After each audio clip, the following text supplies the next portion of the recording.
ভাইরা আমার, রমজান মাসে তারাবির নামাজ না পড়লে আমরা অনেকে মনে করি যে তার রোজাতে বোধহয় অসুবিধা হবে।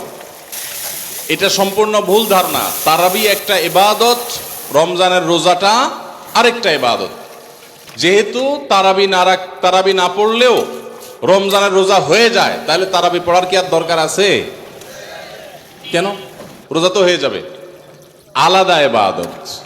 রোজা রাখা একটা ইবাদত, তারাবি পড়াটা আরেকটা ইবাদত। নবী করিম সাল্লাল্লাহু আলাইহি সাল্লাম একই হাদিসে দুটি কথা বলেছেন, মান কামা রমাদানা ঈমানান ওয়া ইহতিসাবান গুফিরা লাহু মা তাকাদ্দামা মিন যামবি। একই হাদিসে বলেছেন, মান সামা রমাদানা ঈমানান ওয়া ইহতিসাবান গুফিরা লাহু মা তাকাদ্দামা মিন যামবি।